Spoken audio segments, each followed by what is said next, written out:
Talk about the educational system a little bit. We've had a long discussion on Facebook about it. I make a post that No Child Left Behind has been an idea in this country for many years before it was instituted.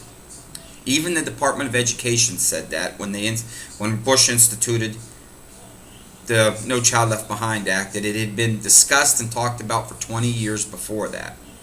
And it was a total failure. It lowered the school system in the whole United States as opposed to the rest of the world. Now, people want to know why we have kids that are falling out of school that shouldn't be. We do have a group of kids in America that should fall out because they don't care. They've made a conscious decision to worry more about their gang life, their home life, their sex life, their drug life than they are about school. And we've tried to help them. All we've proven is helping them only works in a low percentage of them. No Child Left Behind integrated everybody into regular classroom instead of stopping segregating the smart kids, the medium kids, and the dumb kids. And what it do? It dumbed down the smart kids. It did not bring the lower mentality kids up. It lowered the higher mentality kids. I.e., America has fallen worldwide in educational standards. Now, that has a lot of political, moral, and everything else like that added on to it. I'm trying to use my words correctly because I've been told that I'm not grammarly correct. Now, if we would take our brightest and our best and teach them together, yes, they would advance farther than the rest of them. But we have to live in the real world. Some people have to understand that you're just not as smart as the next person. I have no problem admitting that. Any doctor in the hospital, more power to them. They are smarter than me because they can do things I'd never dream of doing. Rocket scientists the same way. It's gotten to the point where it's more important to worry about the feelings of someone that can't do than it is the ability and knowledge of someone that can do. We have to get back to supporting our big, brightest, and our smartest. And that does not say let the rest of them go. But we need to go back to taking them group of disruptive, unresponsive, uncaring, could give a flying damn whether they're in school or not kids, put them in a class together. And yes, that class should have 2 or 3 teachers because them kids need monitored and worked on. That way it leaves them students that are not going to be the smartest in the world, but they will learn. They will get out there. They will be productive people in society. Let's them worry about classwork instead of worry about them disrupted people. Because quite honestly, them smartest and best we have, they're going to get by, pass, go to college, and get jobs no matter what. They could do better, get better jobs and higher jobs if they were pushed more and supported more by the school system and families and everybody else, rather than worrying about the ones that don't care. The middle ones, I think if you took them out to where they didn't have to compete with the smartest, and they didn't have to worry about the disruptive ones, they could become better students, better grades, get better jobs. Because they have less worries then. I'm not trying to worry about whether the hoodlum's going to beat me up at lunchtime or take my books away from me or knock something over in class and disrupt the whole classroom when I'm trying to answer a question for a teacher or something. They don't have to worry about that. Because if smartest kids don't worry about that, they know they'll get their point across. We need to worry about them middle kids, them ones that are learning or trying, them C's and B's students. They will do better if they don't have the disruption of the kids that don't care. It's just that simple. Now, them kids that don't care, a few of them will see the light. And I speak from personal experience. When I was in grade school here in West Virginia, Cove, they put me downstairs in a reading class because they thought I couldn't read. What it was is I didn't like what they were teaching, so I decided I just wasn't going to worry about it, which was wrong on my part. And it was wrong a little bit on my parents' part for letting me get by with it. So they put me down in that reading class for dumb kids. I was there for a week before they told me what it was for. And I had a hissy fit. I said, give me the book. I can read any book you want. What it taught me was I have to read and understand what the school is teaching me, not just what I want to read. If I didn't like the book, I didn't read it. That's what it taught me. When they put me down there with them kids, like they're slow kids, it hit me like a ton of bricks. It demoralized me in the fact that they think I'm stupid. I have to show them I'm not stupid. So I started reading. And granted, I will give them 100% credit. There are fields that I found out I had interest in that I never would have thought of as a 9, 10-year-old kid in school. But it's motivation. It motivated me to show them I'm better than what I am.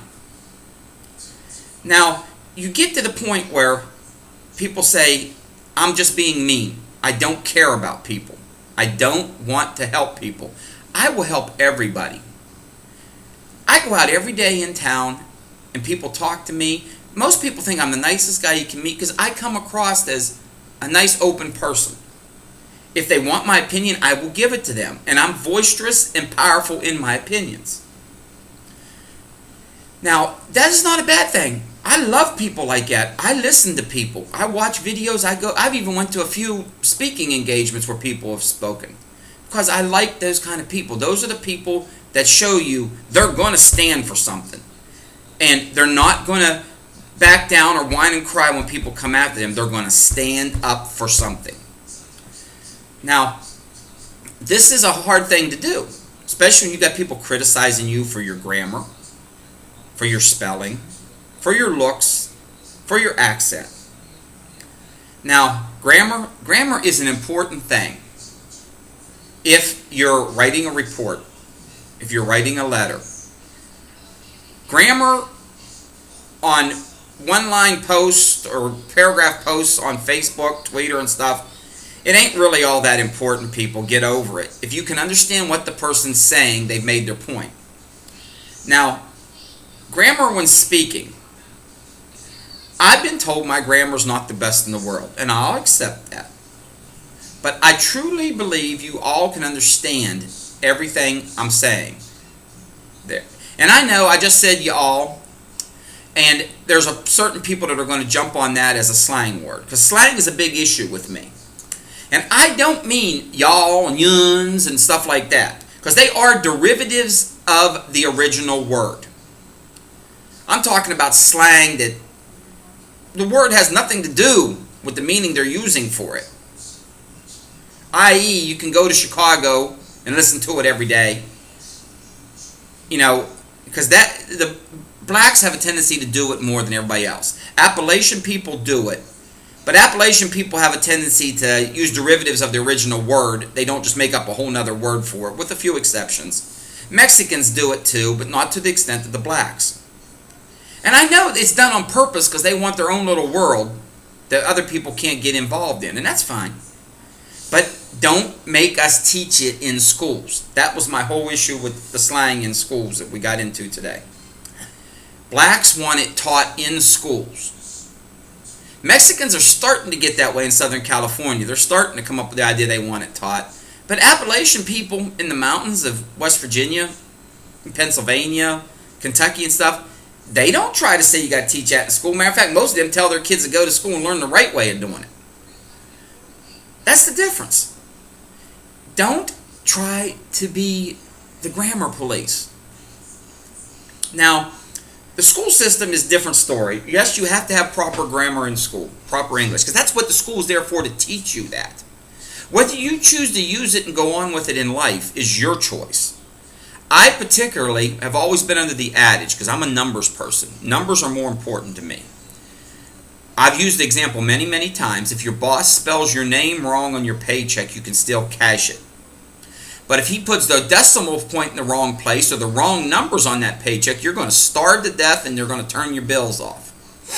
It's kind of funny that people pick on grammar, because I've noticed those people that pick on grammar are wanting to change the topic.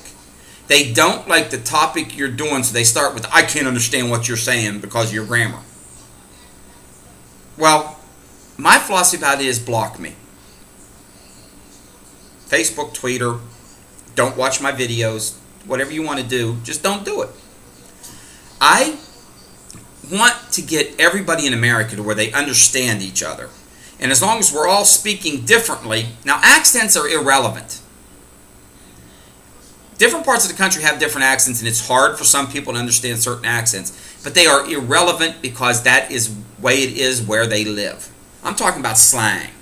Like, yo, mama, for being, for your baby, for your mother, it's a derivative of it somewhat, but it's a negative thing. Now, I will get flack for all this stuff because it seems everybody thinks I'm a racist against blacks. I'm not. I support every black in the country that wants to get ahead. If you're living in that slum in Chicago and you want to get out, you want to learn to deal with the world and get a word, I'll support you 100%. Same thing with Mexican, same thing with Appalachian, same thing with Asian. It's not an issue of race until you make it one. Now, I have certain people that attack me for anything I say on education. And all this has to do with education. The slang, the grammar place, everything. It all has to do with the education system. Some people grab the education system and run with it. Some people grab aspects of the education system and run with it. Myself, I took from the education system that they taught me to read, write, math, science, history. After I got out of government schools that were supposed to teach me that, to read, to write, to do math, and to understand history. That's what their job was to teach me. I went on to get colleges and technical schools and so forth to get degrees, certificates, everything else. Those schools' job was to teach me what I wanted to learn. Teach me computer science. Teach me math and accounting. Teach me criminal justice, which is what my things are in. Their job wasn't to be grammar police. And believe it or not, especially criminal justice, that was my last degree. Teachers would look at the paper and say, your grammar's wrong, so we're going to take a couple points off for grammar, but overall your points are valid. They didn't fail me for grammar. They took a couple points off, but they did not fail me because of grammar. That is an interesting thing. High school, you fail if your grammar isn't right. College, they just take a few points off. Is that not saying that the system has been dumbed down?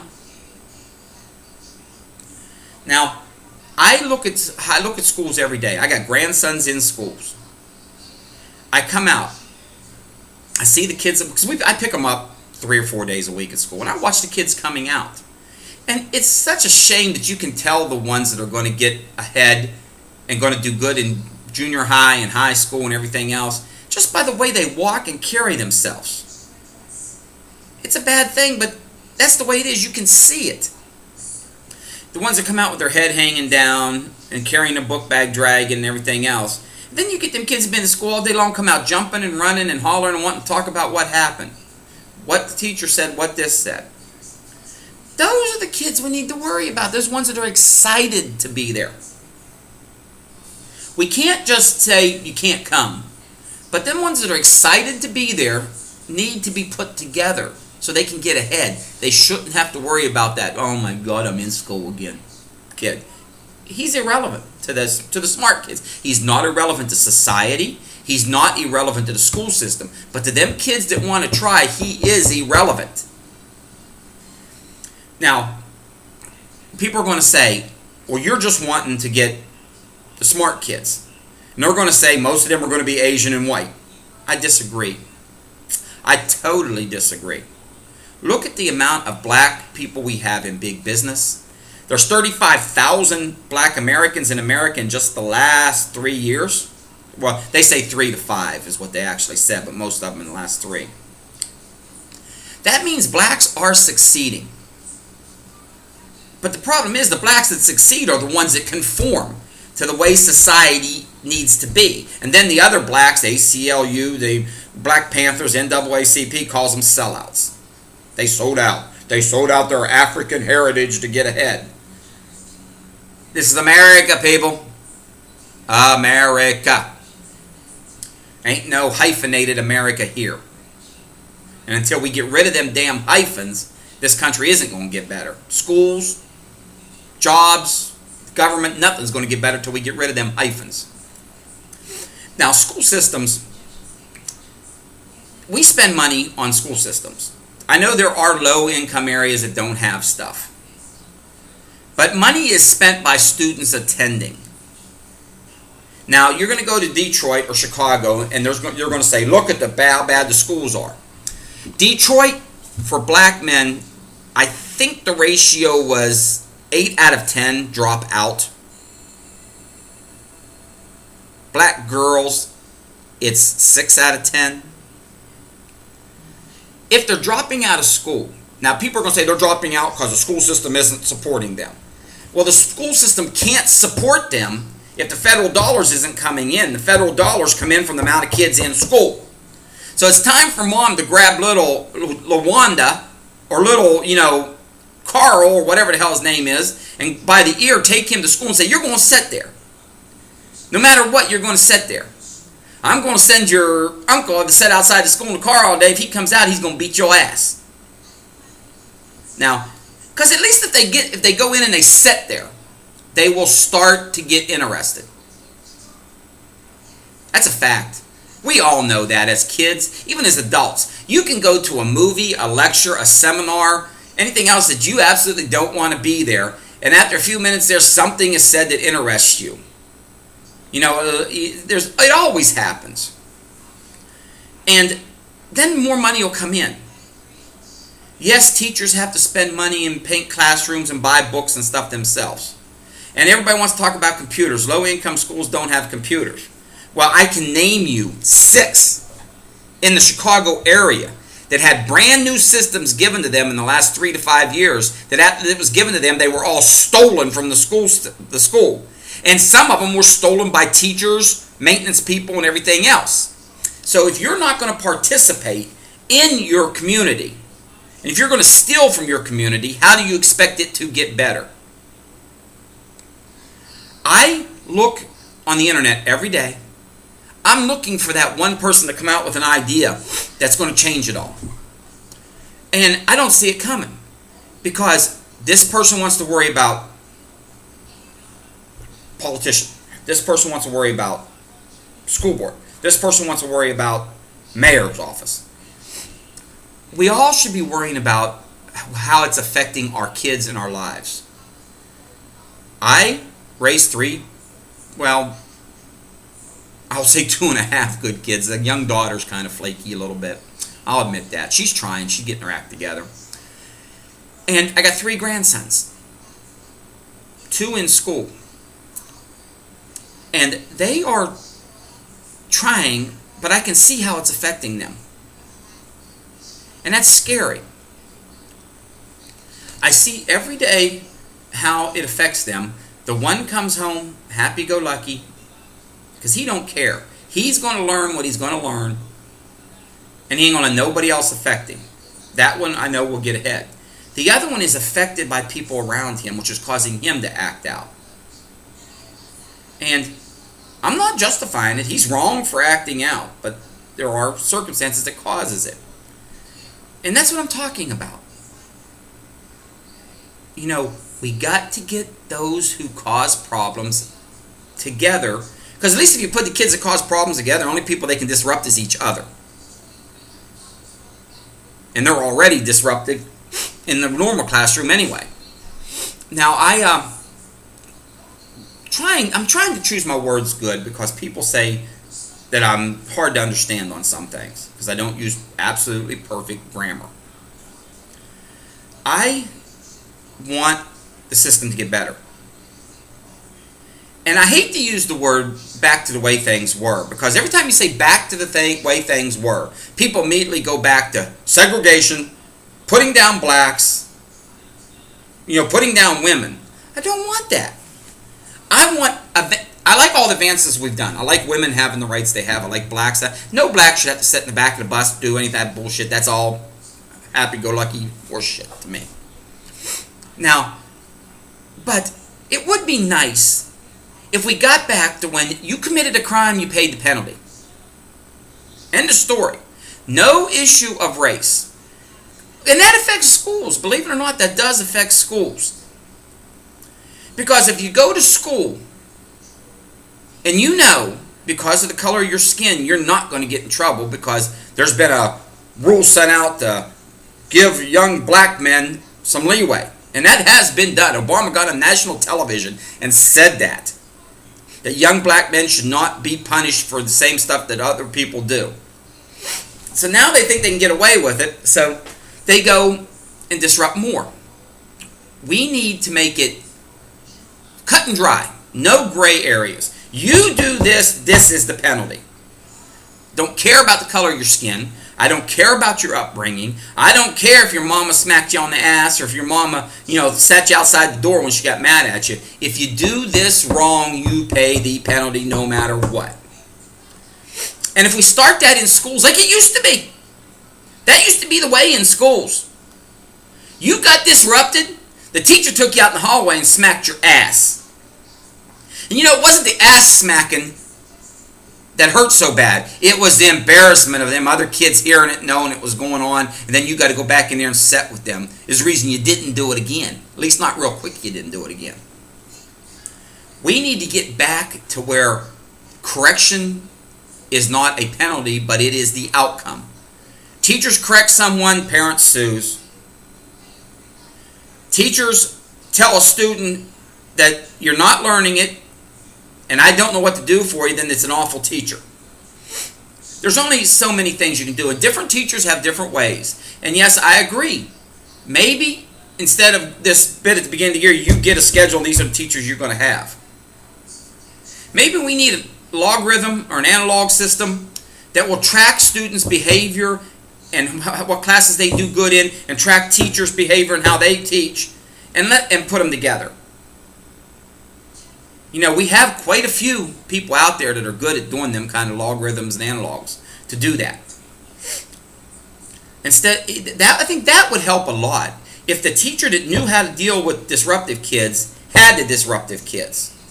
If the teacher that is paranoid by the disruptive kids, don't know what to do with them, shouldn't be having a single one in her class or his class. And no, they should not be teaching because they can't deal with it.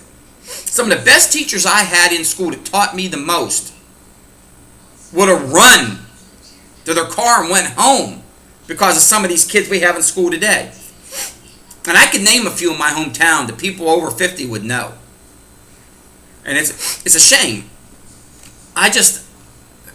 It's hard to not say things that people are going to take offensive. That's why I hesitate a little bit. A thought comes into my mind, and I have to think, is that going to offend or is that going to make somebody mad? So that's why I hesitate in these videos a little bit. I don't want anyone thinking that I'm putting anybody down. I don't want anyone thinking I want to throw kids out the door. All I want is you to admit up front that supporting the disruptive kids and trying to keep them in the normal classroom with everybody else is hurting the system. And it does. It absolutely does. I will post this and just hope people will listen to it, think about it, and understand before they start making comments. Because I know I'm going to get the attacks about, well, you're just a dumb redneck hill cowboy type, so you don't know grammar. I learned it perfectly. I just decided in the world we live in today, when you got everybody going in the store, you got people that leave, verbs and adverbs out of sentences. They just say the nouns and so. Book over there, please. They go up to the. I was in Walmart yesterday, and a woman goes up to the pharmacist and says, "Prescription ready? What's your name?" I gave her, "You should have." That was the exact words. The pharmacist even looked at her like she was goofy. I don't use proper wording on some things, but at least I throw in all the adverbs and adjectives when I'm speaking. When I'm typing on the computer, I make mistakes. I'll admit that. I leave out words, leave out letters. I even invert a few letters because I'm typing fast. But on the same instance, at least I'm trying to participate. I'm trying to be part of it. I'm not sitting back like many people do and look at the television, look at the internet and say, oh my God, how bad is that? I wish we could do something about that. At least I'm getting out there and putting myself out for it. And this video, my videos keep getting longer, which is kind of irritating me because I should be able to get to my point quicker. But the point is so blown out of proportion that I have to hit all aspects of it so people don't think I'm just being negative. I would give my soul for every American kid, no matter of race, color, creed, anything else, to be able to stand up and get a diploma and say, I know what they taught me. Not that I got the diploma, not that I'm here, they're handing it to me, but that I know what they were teaching in school. That's a problem. We need to make sure kids know what's being taught before you hand them that diploma. Thank you.